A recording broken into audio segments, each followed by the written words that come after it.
बस्तर संभाग के आदिवासी गांव में एक धीमा लेकिन गहरा बदलाव आकार ले रहा है। जहां पहले देवगुड़ी आस्था का केंद्र हुआ करती थी, वहीं अब पक्के और सुसज्जित चर्च नई पहचान बनते दिख रहे हैं। ईडी की जांच ने इस बदलाव को आर्थिक परिप्रेक्ष्य भी दिया है। अमेरिकी मिशनरी नेटवर्क से जुड़े करोड़ों रुपए का फंड का बस्तर संभाग तक सीधा पहुंचना अब दस्तावेजों में दर्ज हो चुका है। बस्तर संभाग के भीतर इलाकों में बदलाव की कहानी अब केवल सामाजिक नहीं बल्कि आर्थिक और रचनात्मक भी हो गई है। इसी कड़ी में हम आज आए गोंडवाना समाज के प्रदेश उपाध्यक्ष पूर्व सांसद मोहन मंडावी से इस बारे में चर्चा करने। उनकी ये बताएंगे कि आए दिन खबरों में चल रहा है कि 95 करोड़ रुपए ट्रैवल क्षेत्रों में चर्चों के नाम से आया है, इस पर आप क्या कहेंगे? हाँ प्रशांत जी, मैंने भी पेपर में पढ़ा है और कई पेपर में पढ़ रहा हूं कि नवंबर 25 से ये अप्रैल 26 तक ये 5 माह में 95 करोड़ रुपया हमारे ट्राइबल क्षेत्र में आया है। और कहां से पैसा आया, क्या है, इनका 24 डेबिट कार्ड वगैरह भी जब्त हुआ है और इसका सही तरीके से जांच होना चाहिए। मैं शासन से मांग करता हूं। गोंडवाना समाज 52 गढ़ के राजा रहे, ये दलित शोषित पीड़ित नहीं होते, ये दानी होते, फिर भी धर्मांतरण क्यों? देखो, हम लोग 52 गढ़ के राजा हैं, दानी हैं। मरने के बाद भी हम पैसा छिड़कते जाते हैं और क्रियाक्रम के दिन हम अपने समधानों को यथाशक्ति दान करते हैं। हम लोग दलित नहीं है, हम लोग 52 गढ़ के राजा रहे, इसलिए इस क्षेत्र को गोंडवाना लैंड कहा जाता है। आदिवासी समाज सर्वसंपन्न समाज है, सभी पंचायत विधायक सांसद आदिवासी समाज से हैं, उसके बाद भी धर्मांतरण होता रहा। ये बड़े दुख की बात है। हमारे सरपंच से लेकर के बड़े बड़े नेता होते हैं, उसके बाद भी धर्मांतरण। कहीं न कहीं हमारे समाज में गुमराह कर रहे हैं, ऐसे लोगों को महत्व देकर के सामाजिक पदाधिकारी बना रहे हैं और हमारे नेता भी चुप है। क्यों चुप है? बड़े दुख की बात है। हम जिधर भी जाते हैं आपके बूढ़ा देव 750 रंगीन झंडा गांव गांव में दिखता है, फिर भी धर्मांतरण होता क्यों हो रहा है? प्रशांत जी, ये हमारे झंडा नहीं 750। मैं भी 11 साल तक संभाग के सचिव रहा, 3 साल तक के प्रदेश के उपाध्यक्ष रहा, गोंडवाना समाज के 25 साल तक के सर्व आदिवासी समाज का रहा, ST/SC यूनियन का पदाधिकारी रहा 25 साल तक के। ये प्रायोजित ईसाई मिशनरी का प्रायोजित चिन्ह है। 750 हमारा हो ही नहीं सकता। हमारा बूढ़ा देव का झंडा सफेद होता है, शीतला का झंडा सफेद होता है, उसमें एक भी चिन्ह को आप नहीं बदल सकते। जिस प्रकार से राष्ट्रीय झंडा तिरंगा है, उसमें एक भी कोई मात्रा या कोई गलत शब्द का उपयोग नहीं कर सकते। उसी प्रकार के हमारा देवी देवता के बाना या चिन्ह, इसको परिवर्तन नहीं कर सकते। लेकिन ये मिशनरी के द्वारा ये हमारे ऊपर थोपा जा रहा है, हम इसको नहीं मानते। संविधान द्वारा मान्यता, जैसे हिंदू, सिख, ईसाई, जैन, बौद्ध 6 धर्मों को संविधान द्वारा मान्यता है। इसमें आदिवासी किस धर्म में आते हैं? क्योंकि टीवी के माध्यम से दिखाया जा रहा है कि आदिवासी नेता नंद कुमार शाह द्वारा बताया जा रहा है कि आदि धर्म लिखो, हम हिंदू नहीं है। बिना संविधान के आप किस धर्म, कौन सा धर्म लिख सकते हो? देखो प्रशांत जी, हम लोग पढ़े लिखे हैं, हम PSC मेंबर भी रहे। संविधान में बाबा साहब अम्बेडकर और राम प्रसाद कोटाई हमारे संविधान सभा के सदस्य रहे।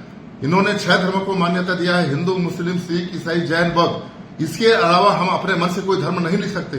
यदि कोई धर्म को मांग करेंगे तो वो विधानसभा में जाएगा, लोकसभा में जाएगा, राज्यसभा के बाद राष्ट्रपति के दस्तखत के बाद कोई कानून बनता है। हमारे इस समाज को तोड़ने के लिए, गुमराह करने के लिए लोग हैं। ऐसे लोगों से हम तो निवेदन करते हैं, सावधान रहें। जिस क्षेत्र में धर्मांतरण हुआ है वहां देखा जाता है कि अधिकतर नक्सल मतलब बढ़े हुए रहते हैं। फिर आपके देवी देवता मेला मड़ई का क्या धर्मांतरण, क्या नक्सल क्षेत्र में धर्मांतरण से क्या कुछ ताल्लुक है आपका?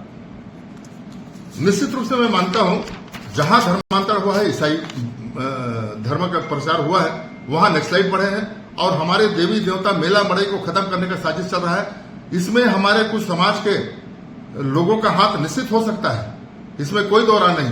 इसलिए तो मैं कहता हूं, समाज हम मांग करते हैं कि इसका दूध का दूध पानी का पानी हो और जो अपराध किए हैं, धर्मांतरण किए, हमारे मेला मड़ई, रामायण, भागवत, गीता को बंद करने वाले, दशराज पर्व को बंद करने वाले कौन है, इनके ऊपर कार्रवाई होना चाहिए। हमने ये भी सुना है कि अरविंद नेताम द्वारा 6ठी अनुसूची लागू करने की बात हो रही थी, तब आपने खुलकर इसका विरोध किया था, तब सर्व समाज ने आपका सपोर्ट किया था। अब भी आप अपने देवी देवता की रक्षा के लिए सर्व समाज को साथ लेकर चलेंगे? देखो, जिस समय शेड्यूल 6 की बात चल रही थी, उस समय मैं संभाग का सचिव था, मेरे पास पंत वकील जी आए जो वकील संघ के अध्यक्ष थे, बर्मलाल खटवानी जी थे, वो चेंबर ऑफ कॉमर्स के अध्यक्ष थे, वो मेरे को बुलाया सिंधी भवन में और सभी समाज के लोग थे और कहे हम आपके ऊपर विश्वास करते हैं, हमको बचाने में आपका सहयोग हो सकता है। तो मैं कहा मेरा समाज खुल के आपका सहयोग करेगा और हम शेड्यूल 6 से नहीं होने देंगे, क्योंकि 5वीं अनुसूची में पर्याप्त अधिकार है, वो पूरा हम नहीं कर पा रहे हैं। शेड्यूल 6 की यदि बात करते हैं, पान ठेले तक आदिवासी होगा, तो हम जनोजात को लेकर चलते हैं। आदिवासी कभी जातिवाद नहीं करता, बिना तेली, कलार, लोहार, मरार ये सभी जाति को लेकर चलता है। ऐसे समय हम विरोध किए हैं और सर्व समाज हमें साथ दिया।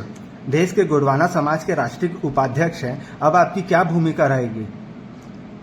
आपने 54,000 परिवारों में रामचरितमानस बांटे हैं, आपके गोल्डन बुक का वर्ल्ड रिकॉर्ड लिखा है, आप लोकसभा में 100% उपस्थित सांसद माने जाते हैं। क्या अब भी आपका मानस कार्यक्रम जारी रहेगा?